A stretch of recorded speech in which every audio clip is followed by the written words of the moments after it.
The morning sky over the outskirts of Cleveland hung in a flat sheet of gray. A black electric sport utility vehicle moved along a service road lined with closed warehouses, body shops, and weathered fuel stations. Inside the rear cabin sat Scarlett Whitmore, 28 years old, Chief Executive Officer of Whitmore Precision. Dressed in a tailored black dress with a deep neckline, her chestnut brown hair falling loose, a tablet glowing against her crossed knee. Her mind was on the meeting that waited at the end of the drive, a contract renewal worth $40 million with a commercial logistics partner whose patience had been thinning for months. The renewal mattered more than the figure alone suggested. The bank that had financed Whitmore Precision's expansion into commercial electric drivetrain components was watching the same paperwork from the other side, and if the contract slipped, the bank would have every reason to call in covenants the company could not yet meet. The dashboard chimed twice. A warning bloomed across the driver's display in clean white letters. Drive unit thermal shutdown. The vehicle slowed of its own accord, power tapering away even as the driver pressed harder on the pedal. He guided the SUV to the shoulder. 2 hours, the dispatcher said over the phone. The certified service team was busy on another call. 2 hours was forever, when the meeting was in 50 minutes, and the partner was already suspicious of Whitmore's reliability. The driver glanced at the lot ahead, where a small fuel station sat tucked at the corner of the road, and behind it, half hidden under a leaning aluminum overhang, stood a garage with hand-painted letters across a wooden sign, Mercer Auto and Electric Repair. Scarlett looked once at the cracked concrete apron, the silver paint-scuffed roll-up door, the toolboxes stacked beside a single old lift, and a faint, dismissive smile curled at the edge of her mouth. A man stepped out of the bay, wiping his hands on a clean shop rag. He was tall, broad in the shoulders, his dark brown hair cut close, his eyes calm and patient in a way that had been earned rather than chosen. His shop shirt was the color of weathered slate, his jeans dark with old oil that no longer stained. He looked at the SUV, then at Scarlett, then at the warning still glowing on the dashboard. His voice, when he spoke, was low and even, asking what the vehicle had reported. Scarlett did not bother to soften her tone. "A place like this," she said, loud enough for the driver and the assistant in the front seat to hear, could probably handle a riding mower. A Whitmore drivetrain was something else entirely. She did not laugh out loud. Her amusement stayed at the edges of her mouth, the kind of casual cruelty that powerful people sometimes mistake for honesty. From the small office at the back of the garage, a child stepped quietly into the doorway. She was 6 years old, her wheat-colored hair pinned with a slightly crooked clip, a worn stuffed rabbit pressed against her chest. Grace Mercer had heard every word.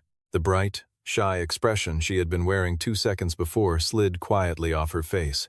She looked up at her father, then at the woman in the black dress, and then at her own shoes. Caleb Mercer did not move for a moment. The insult had not surprised him, but the small change in his daughter's expression had landed somewhere he did not know could still bruise. He had been spoken down to many times in his life, and he had developed a quiet armor for it. He had no armor for the look on Grace's face. He knelt in front of her, adjusted the soft jacket collar that had folded under itself, and spoke just loud enough for her to hear. "A place is not ugly," he told her, simply because someone has not yet understood it. She nodded once, the way a child nods when she is trying very hard to believe what an adult is telling her, and went back into the office to her drawing pad. Caleb rose, looked at Scarlett, and said he would only need 30 minutes. If he did not find the cause in that time, she did not have to pay anything at all. The driver glanced at his employer, hoping. Scarlett let a small exhale escape, somewhere between scoff and surrender, and waved her permission with 2 fingers. She folded her arms across the top of her purse and stood near the open bay door, as if she were watching a performance she had already reviewed and rated low. Caleb opened the hood with the calm of someone who had opened 10,000 hoods. He did not reach immediately for his diagnostic tool. He listened first. He asked the driver to switch the system back on, without pressing the accelerator, and he placed an open palm above the drive unit housing, feeling for the small whisper of warmth that should have settled evenly and was not. He bent close and smelled the faint, sweet odor of overheated polymer, the kind that lingers near a sensor wire that had been hotter than the dashboard ever knew. Then he plugged in his diagnostic reader. The reader was several generations behind the manufacturer's preferred unit. Scarlett's eyes flicked over it with the kind of professional disdain that only a chief executive could muster for an item smaller than a paperback. Caleb did not notice. He was scrolling through fault histories that the dashboard had not bothered to surface, the small ghost codes that engineers usually called noise, and that experienced hands sometimes called the truth. The battery was healthy. The main control software was intact. The drive motor was unblemished. The problem sat in a single component inside the thermal regulation chain, a small valve responsible for opening when heat climbed under heavy load. The valve was opening, the data said, but slowly, a delay of several seconds at the precise moment those seconds mattered. To a passenger car under gentle acceleration, the delay would never matter. To a commercial unit under repeated rapid load shifts, the delay let heat collect just long enough for the central sensor to read past its safety ceiling and order the entire drivetrain to back away. Caleb explained it to the driver in the plain language he always used. The vehicle was not weak, he said. It was being suffocated, very briefly, in the same part that was supposed to keep it cool. Then it was being told to shut down for a fault that was not really its own. Scarlett did not move, but the small smile at the corner of her mouth thinned. Those words were not abstract to her. They matched, almost line for line, complaints that had been coming into her company's customer service department for months. Complaints she had been told to manage as isolated misuse cases. He worked steadily for the next half hour. He removed a small cover, cleaned a contact surface that had collected an invisible film of oxidation, recalibrated the response curve on the affected sensor with a manual adjustment most factory technicians had been trained to skip, and reseated the lower harness. He asked the driver to power up again. The dashboard ran its diagnostic sweep, paused on the fault for one careful breath, and then cleared. The SUV rolled forward under its own power and idled with the smooth, low hum the marketing material had always promised. The assistant glanced up from her phone, surprised against her will. The driver tested the throttle in small bursts, then stronger ones, and the warning did not return. Grace stepped halfway into the bay doorway, and the look of pride on her face was so quick and so unguarded that Caleb almost missed it. Scarlett did not miss it. Something inside her registered the moment, refused it, and looked away. She paid him in cash from a small leather wallet, and as she handed over the bills, she allowed her voice to harden one more time. Fixing one car, she said, did not mean he understood a factory. He should not confuse the small garage he stood in with the real world. Caleb did not answer. He folded the bills, set them on the workbench, and watched the SUV pull away. Behind him, Grace stepped out of the office and asked, in a voice that was very small, why the woman still seemed angry when her car worked again. Caleb did not know how to answer. He only knew that from that morning forward, he could not afford to be a man whose daughter doubted him. The meeting in the partner's glass office across town did not go well for Scarlett. She projected confidence the way she always did, in the controlled rhythm of someone trained for boardrooms since adolescence. But the partner's questions kept landing on the same bruises. Why were there so many thermal shutdown reports out of certain commercial fleets? Why were the field engineers blaming customer driving habits when the same complaint kept arriving from drivers who had spent 20 years behind a wheel? Scarlett had answers prepared. She delivered them. The partner nodded politely, signed nothing, and asked to follow up next quarter. Whitmore Precision had not been a healthy company for almost a year, and Scarlett knew it. Her father had built the firm over 4 decades from a single machining shop into a regional supplier of precision parts. After his sudden death 2 winters earlier, she had taken his chair with a strategic plan he had never approved, redirecting the company's capacity toward commercial electric drivetrain assemblies and borrowing aggressively to install new lines. The numbers on paper had been beautiful. The numbers in the field had not stayed beautiful. Victor Grant, the chief financial officer, sat across from her in the back of the car as they drove away from the partner's office. He was 52, lean, careful. He did not raise his voice. He never had to. He laid out, in soft and exact sentences, the position of the bank, the schedule of covenants tied to the new line, and the conclusion any of those creditors might draw, if the $40 million contract slipped beyond the next 2 quarters. Scarlett listened. Inside the engineering wing of Whitmore Precision, a younger engineer named Amanda Reeves had been carrying a folder for some months. The folder contained measurements she had taken during pre-production testing on the new commercial drivetrain assemblies, measurements that quietly documented an irregular response time in the thermal regulation valve under rapid load variation. She had filed the folder, presented its summary, and watched as it was set aside in the rush to meet shipping commitments. Amanda Reeves had simply kept the folder. That night, after the last customer had paid for an oil change and the streetlights had come on along the road in front of the small fuel station, Caleb sat at the long workbench at the back of his garage. Grace was asleep on the worn couch in the corner of the office. Her rabbit curled into the bend of her arm. The lamp on the bench cast a warm circle of light over a battered notebook and a folder of fault logs Caleb had been collecting for the better part of a year. He flipped through the logs slowly. The SUV that had appeared in his bay that morning was not the first vehicle to come through his doors with the same complaint, only the most expensive.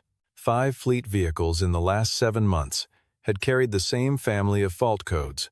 All used drivetrain assemblies sourced from Whitmore Precision.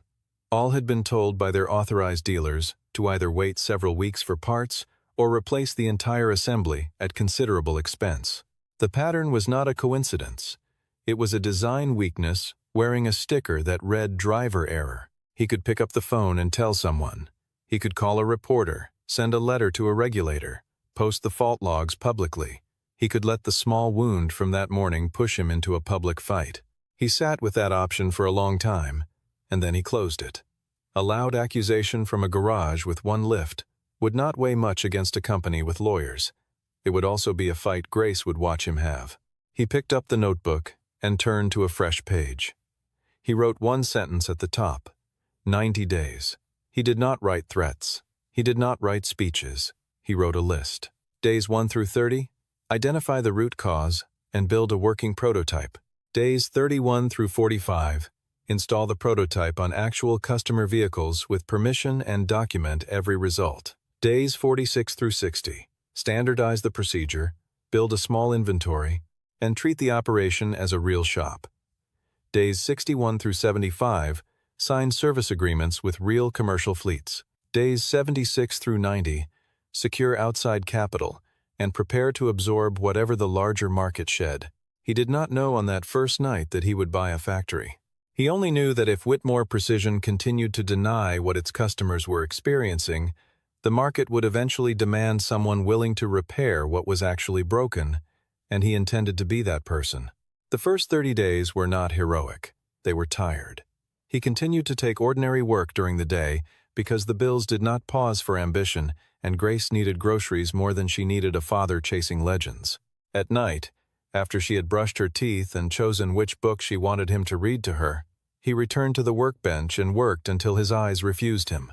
He sold the second pickup he had been holding on to and used the money to buy a better thermal imaging camera, additional pressure sensors, a small load bench, and 3 damaged drivetrain assemblies that a salvage yard was willing to part with for very little. The garage began to change.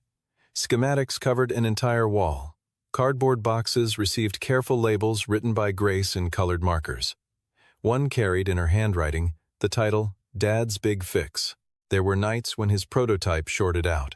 There were nights when his measurements contradicted everything he had assumed 12 hours earlier. By the 24th night, he had a small device the size of a man's palm, a secondary thermal regulator that responded faster than the original valve and bled excess heat away from the sensitive sensor before the main system could panic into a shutdown. The original drivetrain stayed intact. Nothing essential was removed. The new device sat humbly in line, like a translator standing between 2 parts that had stopped listening to each other. By the end of the 30th day, he could install the prototype in just under 1 hour, and the modified assemblies he had wired into the load bench held their performance through repeated cycles that had previously caused them to fail. On the morning of the 45th day, a man pulled into the lot in a commercial van that had no working drivetrain.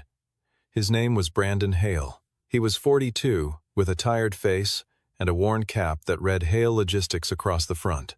He ran a small fleet that delivered medical supplies on contract for a regional hospital system, and his largest contract required him to keep at least 3 vehicles on the road at all hours. 2 of his vans had been off the road for almost 3 weeks. The authorized service center had told him the next available appointment was 21 days out. Brandon Hale was going to lose his contract. He had heard about Caleb through a chain of phone calls that had not started with strangers. He stepped down from the cab, walked into the bay, and asked, with the bluntness of a man with nothing left to lose, whether Caleb could keep his vehicles running. Caleb did not promise anything. He asked Brandon to sign a single-page agreement that explained, in clear language, that the work was experimental, that data would be collected before and after, and that if the device did not perform under real conditions, Caleb would remove it at no charge. Brandon read the page once and signed it.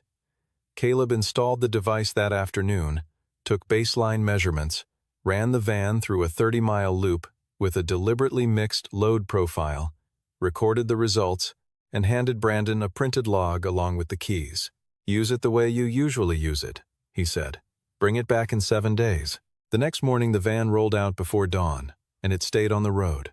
The drivetrain held its temperature through every stop and start, every loaded climb, every long idle in a hospital loading dock.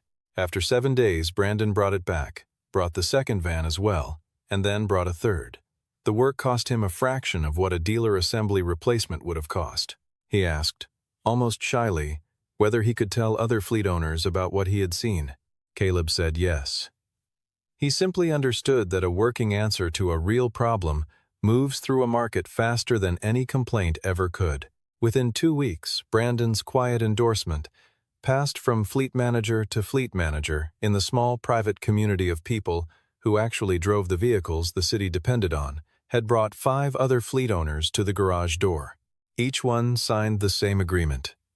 Each one drove away with a working van and a printed log. Each one began telling someone else. By the morning of the 60th day, Caleb understood that he could not continue to be a single technician working at night. The demand had outgrown his hands. He filed paperwork for a small business and named the company Mercer Thermal Systems. He kept the original garage as the operating address, but he reorganized the space with the seriousness of a man who knew that small mistakes scale faster than small successes. He divided the bay into clear zones for receiving, measurement, assembly, quality testing, and packing. Each device was hand-built and serial numbered. 2 finished units were tested for every one shipped. He wrote a 1-page warranty in language a fleet manager could read in 3 minutes, and he signed every warranty himself. He hired 2 new employees. One was a machinist named Dale Whitfield, 61 years old, who had been laid off from Whitmore Precision in a cost reduction wave 18 months earlier, despite a perfect record. The other was a quality inspector named Renee Patterson, 44 years old, who had been similarly cut. Both had been told that their experience could be replaced by software and younger hires. Caleb told them, in the very first conversation, that he had hired them for what they knew and that he intended to listen to them. Grace watched all of this from her corner of the office. She helped label boxes with her colored markers and left small drawings on the workbench when her father worked late. She did not understand contracts or covenants or thermal valves, but she understood that the place once called ugly was now full of people who treated it like it mattered. Caleb did not try to take over the entire electric vehicle industry. He took the one corner of the market that was in active pain, commercial fleets in the Midwest that used Whitmore drivetrain assemblies and could not wait 21 days for an authorized appointment. That corner was small in the language of analysts. It was enormous in the language of people whose vans had to roll at 5 in the morning. The corner did not need a big factory. It needed a trustworthy answer. Inside Whitmore Precision, the change was not invisible. Customer service began noticing fleet owners declining warranty appointments. Dealers began complaining that customers were taking their vans elsewhere. A name began appearing in reports that no one in the executive wing had heard before: Mercer Thermal Systems. The same surname stenciled on a small garage sign behind a fuel station. Scarlett saw the name for the first time in a weekly summary, and her mouth tightened in a way she would not have admitted to a mirror. 2 weeks later, she ordered her driver to take her there. The lot looked different when she arrived. 3 vans were queued along the side wall, each with their fleet logos visible. Inside the bay, 2 technicians moved with the unhurried rhythm of people who knew charts. The little cardboard sign in Grace's handwriting still hung where it had always hung, but next to it now were printed customer logs, a posted warranty, and a board listing the production targets for the week. Scarlett stepped inside in a deep red dress that fit her like a quiet declaration, her chestnut hair pinned at the side, her heels clicking against the concrete. She did not smile this time. Grace recognized her at once and stepped a little closer to her father, holding the rabbit a little tighter. Caleb laid a hand briefly on his daughter's shoulder. He did not need to teach her to hate the woman in the red dress. He only needed her to see how an adult could be unafraid without being cruel. Scarlett did not waste time on preamble. She offered $500,000 for the design, a 6-month consulting agreement with a generous salary attached, and a non-disclosure agreement that would prevent him from selling the device directly to any third party while she absorbed the technology into Whitmore Precision's official line. She told him, with the steady voice of an executive who had practiced this conversation in a mirror, that this was a generous resolution. He could close his garage with dignity and stop pretending he could compete with a factory. Caleb listened without interrupting. When she finished, he asked one question. If he signed her contract, would Whitmore Precision openly tell every fleet customer that the original assemblies carried a design weakness in the thermal regulator? Scarlett did not answer immediately. She said something about phased communication, about protecting shareholders, about not causing unnecessary panic. He told her, calmly, that she did not want to buy a solution. She wanted to buy a silence. He told her that fleets did not need her quiet. They needed their vans to roll. He told her that the garage she had laughed at had become the answer to a problem her company had refused to admit, and that no amount of money would make him hide that answer behind a paper. Scarlett's color rose. She accused him of grandstanding. She said that a small garage could not replace a factory. Caleb did not raise his voice. The market does not need the largest factory, he said. It needs the most trustworthy one. Scarlett left without saying goodbye. When the SUV pulled away, Grace let out a small breath she had been holding. Caleb knelt and told her, gently, that the woman was not angry at her. The woman was angry at the truth, and the truth had a habit of taking time before people made friends with it. The next weeks were not kind to Whitmore Precision. Scarlett ordered her engineering team to deliver a rapid patch. They did. The patch lowered the surface temperature at the sensor by a measurable amount, but because it did not address the slow opening of the regulator valve, it bought only weeks rather than the months it claimed to buy. A regional delivery fleet that operated more than 200 vehicles equipped with Whitmore assemblies hit a stretch of peak season volume in early winter, and within 10 days, 17 of those vehicles had been pulled off the road with the same family of fault codes that the patch was supposed to have ended. The story moved through the channels that matter in a niche industry. Local trade journals picked it up. Fleet associations sent angry letters. Dealers began copying their grievances upward in writing. The name Mercer Thermal Systems began appearing in trade articles next to Whitmore Precision, and the comparison was not flattering to the larger company. Victor Grant called an emergency executive meeting and laid the consequences out without softening anything. The $40 million contract had not been renewed. The partner had quietly written its decision into a paragraph buried in a routine letter. With that contract gone, several covenants tied to the new production line crossed into default territory. The bank, Victor explained, would no longer permit Whitmore Precision to operate as if the line were a permanent asset. The line would have to be sold, or the company would have to be sold. Scarlett tried to argue. She talked about brand resilience, about market memory, about consumer cycles. An older board member, a man named Harlan Brooks, who had served alongside her father from the company's earliest years, finally cleared his throat and spoke for the first time. "Your father," he said, "built this company by listening to the people who stood closest to the machines. When did we begin laughing at them?" The room went quiet. Amanda Reeves, sitting in the back as an invited specialist, opened the folder she had been carrying for almost a year and slid it across the table. The original measurement records on the thermal regulator were inside. The internal date stamps were old enough to make every executive in the room look very tired. Scarlett opened the cover, read 3 pages, and closed it again. She did not speak for the rest of the meeting. Henry Cole had been watching Mercer Thermal Systems for almost a month before he drove to the small garage in person. He was 48, a partner at a clean technology fund based in Columbus, careful with money and unsentimental about stories. He had not come because Caleb was a single father. He had come because the operational data that Brandon Hale and the other early fleet customers had been quietly compiling showed real cost reductions, real uptime improvements, and a real failure rate decrease across thousands of miles of roadwork. He spent half a day in the bay. He asked questions that proved he had read the warranty before he stepped through the door. He spoke to Dale Whitfield and Renee Patterson and listened to them more carefully than he listened to Caleb. At the end of the visit, he offered an investment that would give Caleb the capital to scale the operation honestly. There was one quiet condition. Henry would expect Caleb to consider acquiring distressed manufacturing assets if they came onto the market in the region.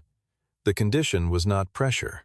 It was foresight. They both knew which factory was likely to become available. Days passed. The auction filings came faster than Scarlett had let herself expect. The bank scheduled a structured asset sale of the new production line and the surrounding facility. There were not many bidders willing to absorb a facility tied to a public failure. The only bidder who had the inventory of signed fleet contracts, the operational data to justify continued use of the line, and outside capital ready to deploy, was the man Scarlett had once told to confine himself to riding mowers. The closing happened in a glass conference room overlooking the still floor of the Whitmore Precision plant. Caleb wore a clean, dark shirt and a quiet jacket. He had not tried to costume himself into a different man for the occasion. Grace sat next to him in a small chair pulled close, with her rabbit on her lap. Henry Cole sat to one side as the representative of the fund. Victor Grant sat opposite. Scarlett sat at the end of the table in a charcoal suit, her hair pulled back into a low knot, her hands very still on the closed folder in front of her. The attorneys read paragraphs. Signatures were collected. When the closing was complete, the lead attorney announced, in the flat voice that attorneys use for moments other people will remember, that ownership of the line, the facility, and the equipment had passed to Mercer Thermal Systems. The room did not erupt. There was no applause. There was only the quiet shift of pages and a long exhalation from Victor Grant that nobody acknowledged. Scarlett looked across the table at Caleb. The man she had once called a small garage operator owned her father's factory. Caleb did not smile. He did not stand and offer a barbed parting line. He signed the last copy of the final document, slid the folder back to the attorney, and looked down at the silent floor below the conference room with the careful eyes of someone who understood that the win was now a responsibility. The workers below, who had been told to gather at noon for the announcement, did not know yet that they were going to keep their jobs. After the signing, Scarlett walked alone down a hallway lined with photographs of the company's history. Halfway along the wall, she found a portrait of her father from the year he had opened the first production line, standing in front of the original lathe in a stained shopcoat, his hands marked by the kind of permanent darkness that no soap ever fully removes. Beneath the portrait, a small brass plate carried a sentence he had said often enough that it had been engraved as a motto: "Never laugh at the person who stands closer to the machine than you do." She stopped in front of it for a long time. She remembered the morning 2 months earlier when she had stood in the cracked apron of a small garage and decided, before she had spoken a single word to him, that the man inside that bay was beneath her concern. The grief that arrived in her chest was older than the grief of losing a company. It was the grief of recognizing that she had become exactly the type of leader he had once warned her, in a quiet kitchen on a Sunday morning, when she was 16 years old, never to become. She found Caleb outside the front of the facility before he left. The light was the same flat gray it had been on the day they first met. She did not have a speech prepared. She told him, in plain language, that she had judged him by the cracked concrete of his apron and the dust on his shop shirt, and that she had been completely wrong. Her largest mistake had not been a technical one.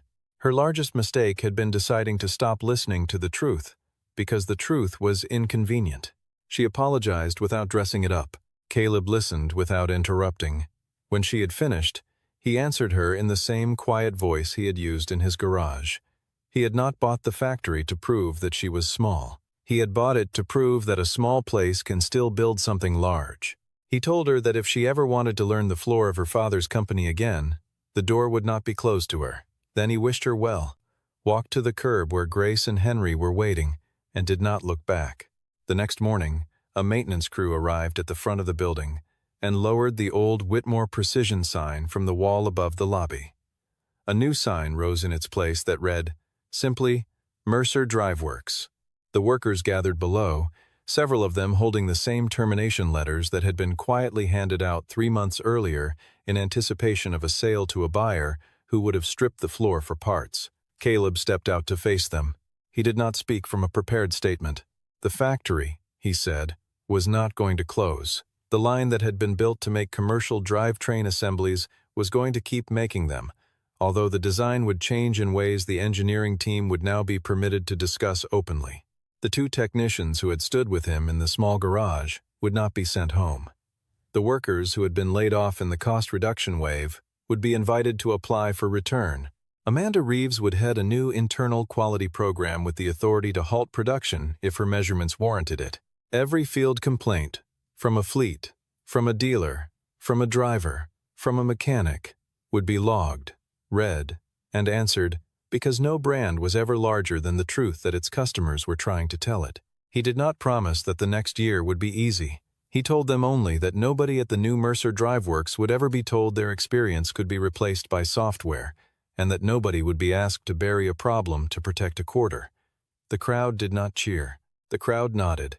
In a working town, a nod is the highest form of agreement. Grace stood at the edge of the small group, looking up at the new sign with the careful concentration of a child trying to read a word she had only ever heard spoken. She slipped her small hand into her father's and asked the question she had been holding inside her chest for 90 days. So, she said, the little garage. It won, didn't it? Caleb looked down at her, and the smile that crossed his face was very small and very tired and very real. No, sweetheart, he told her. It did not win. It only grew up. He did not close the original garage behind the fuel station. He kept the wooden sign, the silver paint-scuffed roll-up door, and the small bench where he had written the words 90 days on a cold night when his daughter was sleeping against a stuffed rabbit, and the world had not yet learned his name. He told the new staff that the building would remain in use as a community service bay, where any neighborhood vehicle could be repaired at fair cost, and where any young person who wanted to learn the trade could come and stand close enough to a machine to actually hear it. On a quiet evening some weeks later, Caleb stood in the doorway of that original garage with Grace beside him, looking across the side road toward the bright lights of the new factory beyond the trees. The sign for Mercer Drive Works glowed steady against the dark. He did not think about Scarlett. He did not think about the meeting that had been lost or the contracts that had been won. He thought about a small voice from a cold morning asking whether the place that 2 people called home was ugly. He thought about how a man answers that question, not once, but every day, until the answer is no longer a sentence, but a life. Grace pressed closer against his side, the rabbit tucked under her chin. The small garage stood quietly behind them, its single lift still bearing the same silver scuffs, its concrete apron still cracked exactly where it had cracked years before, and yet somehow looking, in the soft fall of the early evening light, like the most honest building on the entire road.